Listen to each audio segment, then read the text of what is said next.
He was already on the phone with his lawyer when the knock came. Three officers, Ministry of Justice badges, a sealed document in a blue government envelope with his name printed on the outside in clean black letters.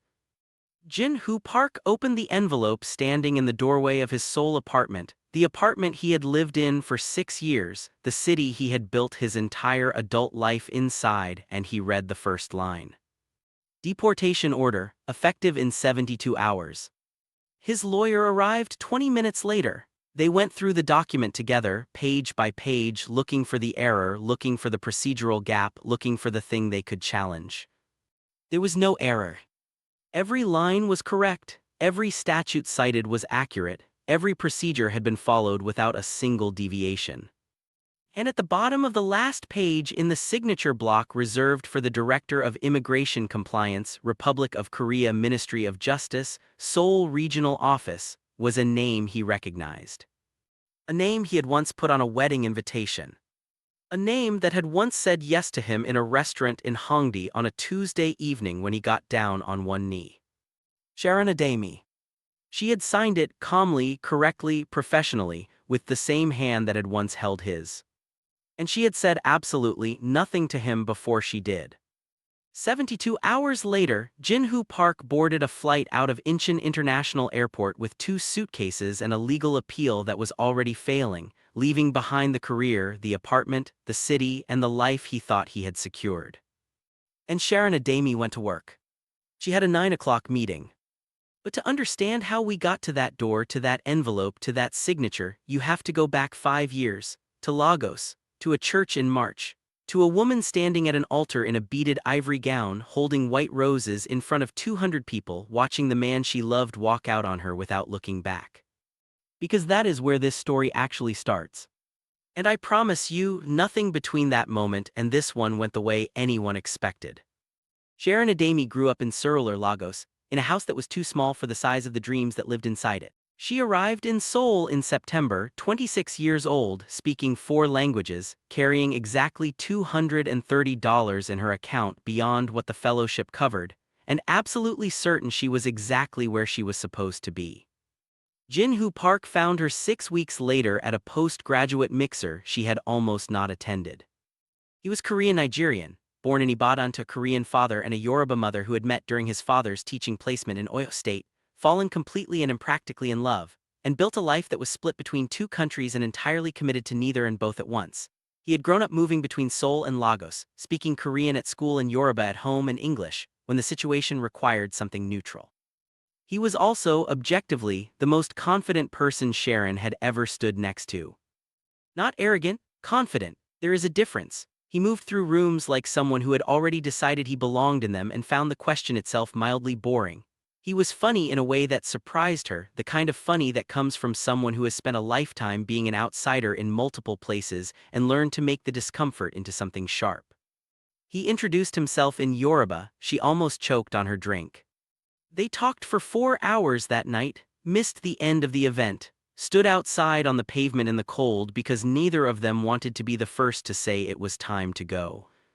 He called the next day. She hadn't even given him her number and she had spent 20 minutes trying to figure out how he had gotten it before deciding she didn't care.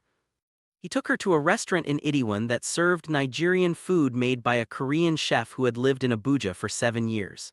She tried the egusi soup and it was not exactly right and she said so, and he laughed, and the chef came out of the kitchen and they all argued companionably about the correct ratio of palm oil for 15 minutes. It was the best evening she had had in years. They were together within a month, inseparable within 3. Sharon had never been the kind of woman who moved quickly with people. She had too much going on inside her head to let most people close. But Jin-Hoo was different in a way she didn't entirely know how to articulate. He was interested in her mind, not just the way she looked. He read the same books she did and disagreed with her about them in ways that were actually interesting. He took her seriously. He was the kind of man who made her feel like the most remarkable person in any room they walked into together, which was a feeling she had not had often and did not know she had been quietly starving for. They spent 2 years in Seoul. Then Jin-Hoo's career took him to a marketing firm in Busan and she finished her fellowship and they stayed together across the distance, and then she found a position at a Seoul law firm and they lived together for another year and then, one evening in a small restaurant in Hongdae, he got down on one knee.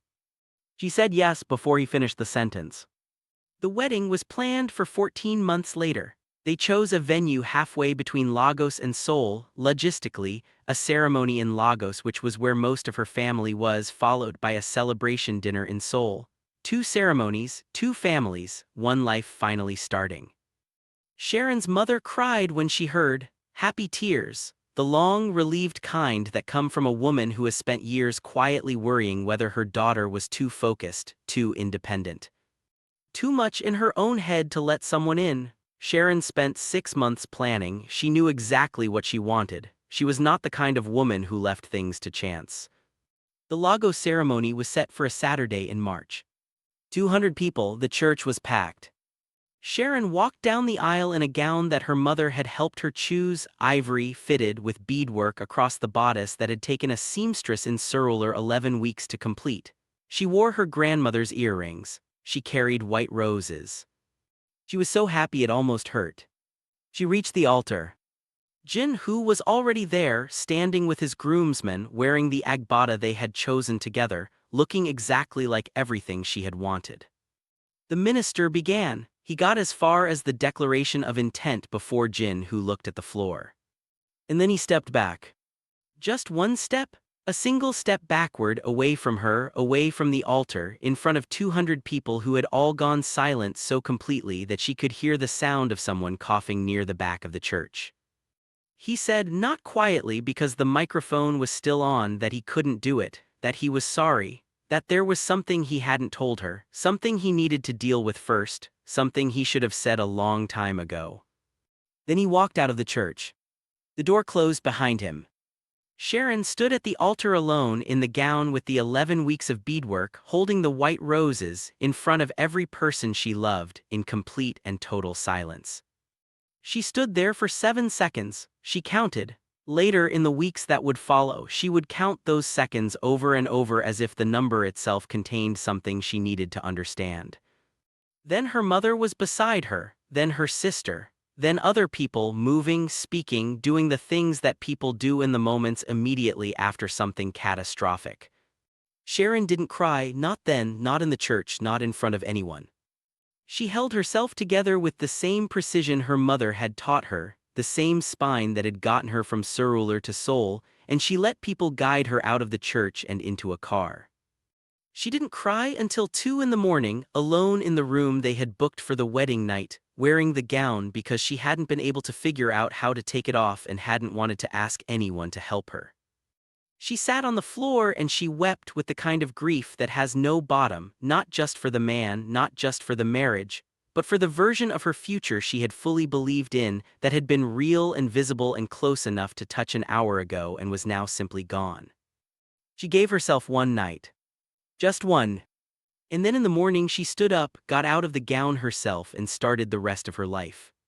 Jin-Hoo called twice in the week that followed. She didn't answer. He sent a message explaining something about an ex-relationship, a woman in Busan he had not properly ended things with, a complication he had convinced himself would resolve on its own. The explanation was detailed and probably sincere.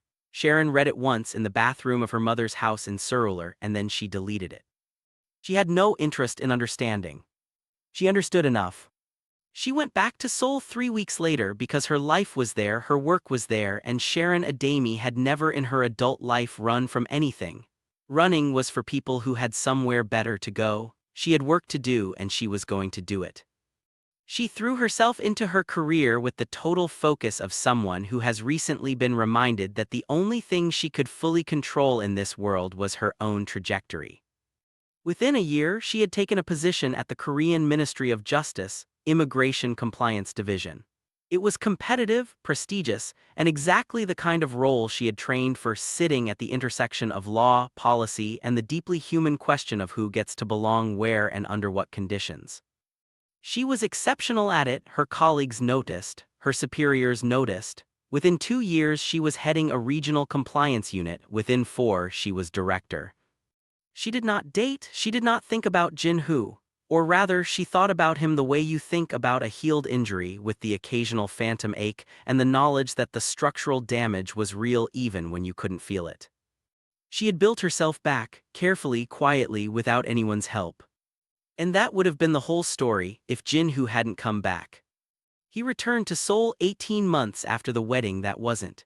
He had a new job, a new apartment, and apparently a new confidence, because he showed up at a professional event where Sharon happened to be speaking on immigration policy reform, sat in the third row, and waited until the reception afterward to approach her. She saw him coming. She had 3 seconds to decide. She chose to let him speak. He said he had thought about what he did every day for 18 months. He said there was nothing he could offer that would fix it.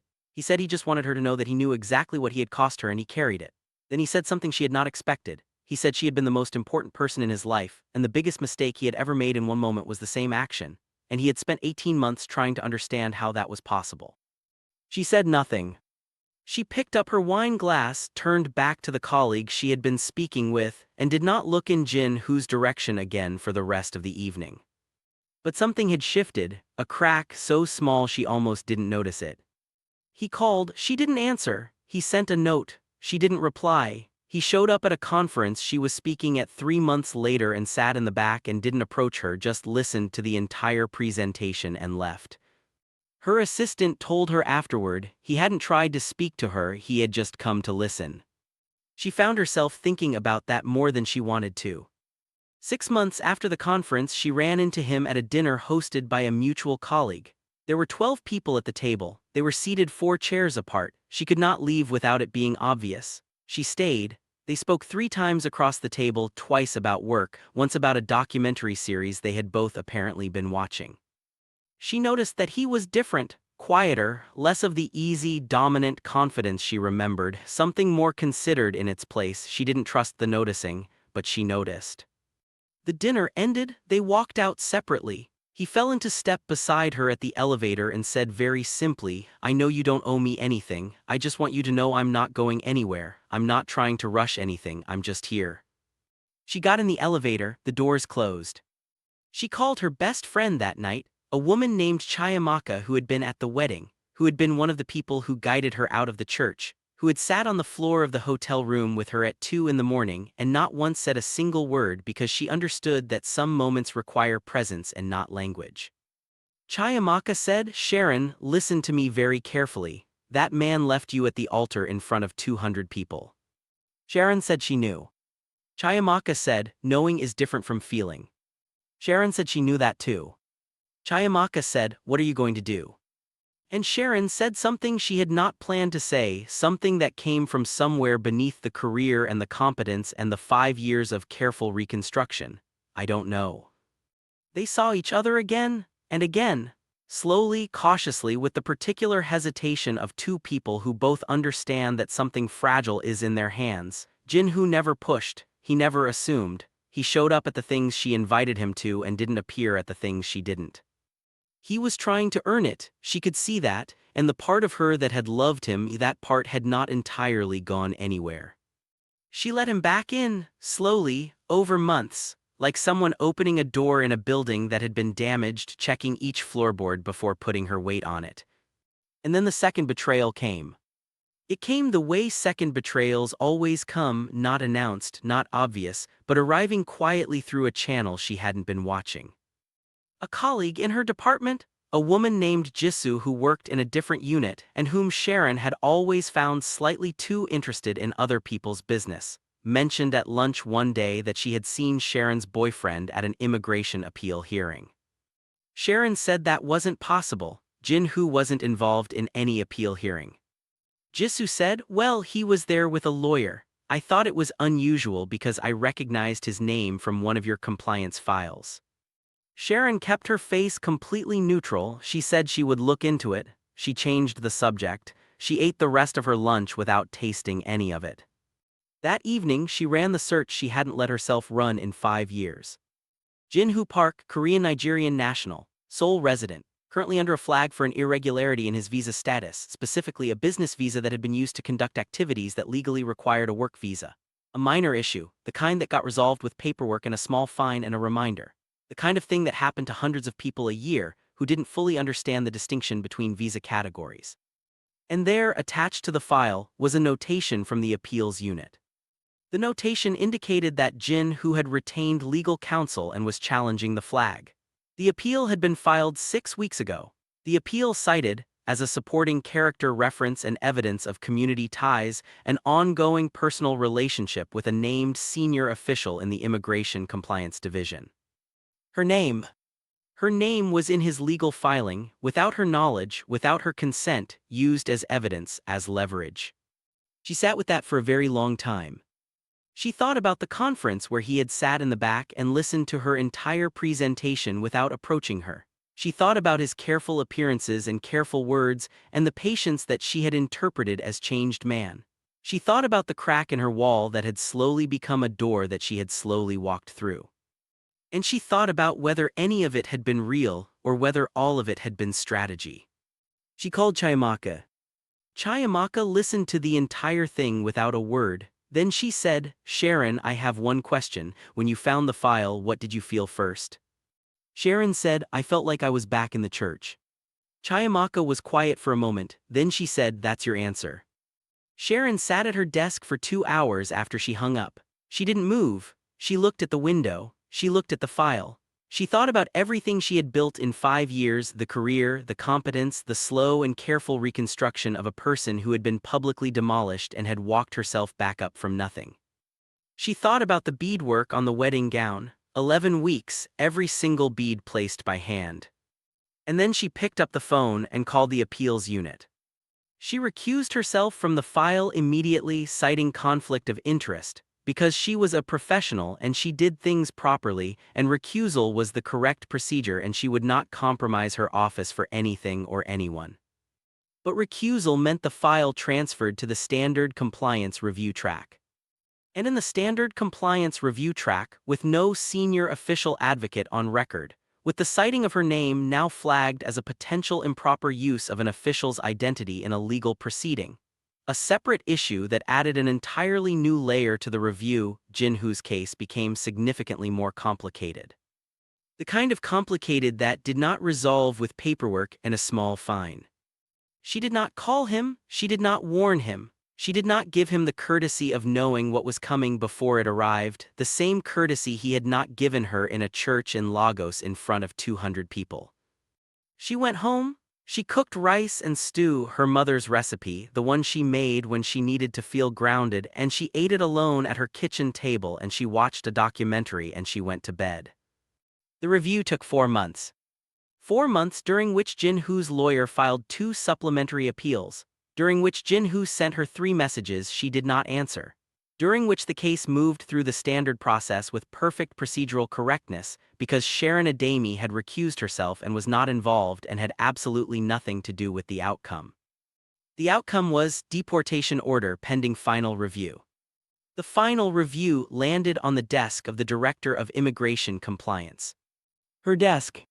This is the part that people find remarkable, the part that turns what might have been a story about a bitter woman into something else entirely. Something that requires a more complicated word than revenge, something closer to the restoration of an order that had been disrupted.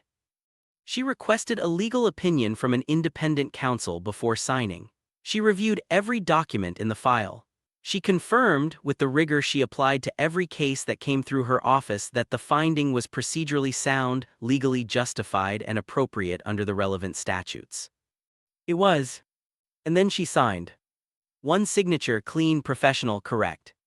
She sent the file back to the processing unit. She moved on to the next item on her desk. She worked until 7 in the evening. She took the subway home. She called her mother. Mama Adeyemi asked how her day was.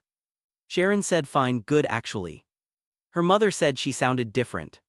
Sharon said she was just tired. They talked for 40 minutes about her cousin's new baby and whether the harmattan was going to be bad that year in Lagos and what her mother was cooking for Christmas.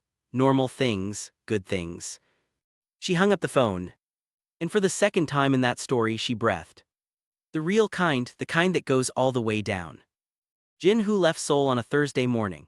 She knew the date because it was in the file and she had seen it. She did not go to the airport. She did not make any kind of statement. She went to work, sat at her desk, attended 2 meetings, reviewed 6 compliance reports, and had lunch with Jisoo of all people, who brought very good kimchi jjigae from a place 3 streets over, and talked for the entire hour about her nephew's football ambitions. It was a normal Thursday.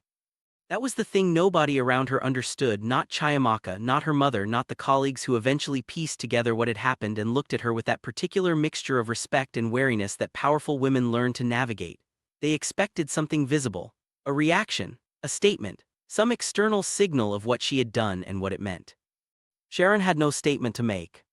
She had simply done her job, she had followed procedure, she had made the correct determination as she always did based on the evidence in front of her. The fact that the man on the other side of that determination had left her standing at an altar and then returned to use her name in a legal proceeding without her knowledge was information she had considered, professionally weighed, confirmed, did not affect the legal merits of the case, and set aside. That was all. That was enough. Chayamaka flew in from Lagos 6 weeks after the deportation. They went to a restaurant in Apgujeong and ordered too much food and shared a bottle of wine, and at some point Chayamaka put down her glass and looked at Sharon and said, "Are you okay? Like, actually okay?" Sharon thought about it for a genuine moment. Then she said, "I think I am. I think this is what okay feels like when it's real, not performed, not constructed, just done."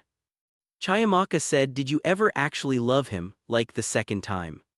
Sharon looked at her wine, then she said, "I loved the possibility of him. I loved the version of him that I wanted to believe in, whether that was real, whether any of it was, I'll never actually know. And I've decided that not knowing is something I can live with." Chayamaka was quiet for a moment. Then she said, "Good, because you deserve better than a question mark." Sharon picked up her glass, she said, "I know.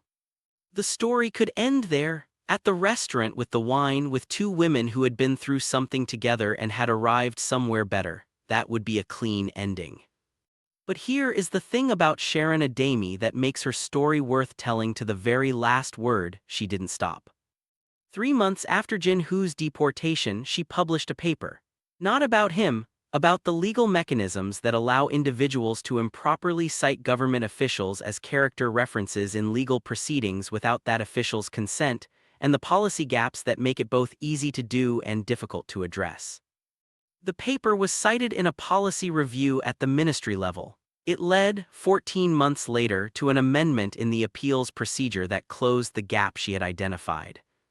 She turned her wound into law. That is the kind of woman Sharon Adeyemi was. She went on to serve as director for another 3 years before accepting a visiting professorship at Yonsei University, the same university where she had arrived on a fellowship at 26 with $230, and a certainty about the world that had been correct in the ways that mattered and wrong in the ways she survived. She taught immigration law. She was a remarkable teacher, by all accounts, specific, demanding, deeply human. Her students said she had a way of explaining why the law existed that made you feel the weight of it, the responsibility of it, rather than just the technicality.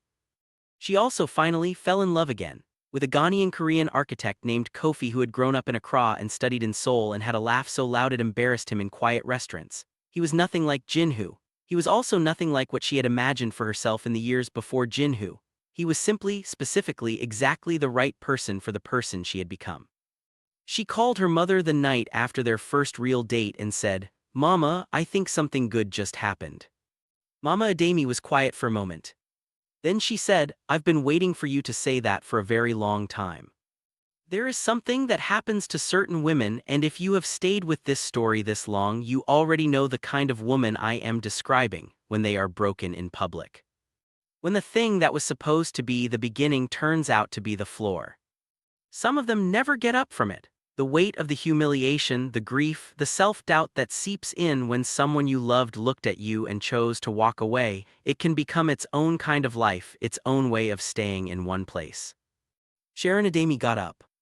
She got up in a hotel room in Lagos at 3 in the morning in a wedding gown she couldn't take off by herself, and she walked out of that room and she built something, not from the ruins. That framing is too dramatic and it is not who she is. She built something from the fact that she had always been enough.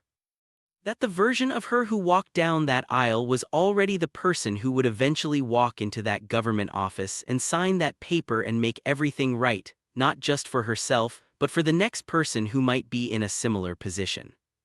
She was never the one who needed to be fixed, she was always the one who would do the fixing.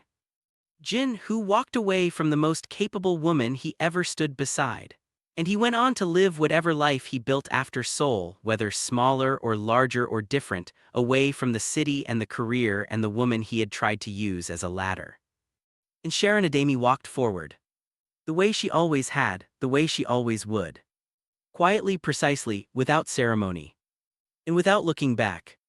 If this story landed somewhere real for you, if Sharon's walk reminded you of your own or someone you love, or the version of you that had to get up from something that should not have happened, then I need you to do something before you go anywhere. Subscribe right now and leave a comment. Tell me the moment that got you. Was it the altar? Was it the file with her name in it? Was it the pen? Was it the paper she published, the one that turned the wound into law? I want to know. I go through every single one. Stay with us, the next story is already waiting.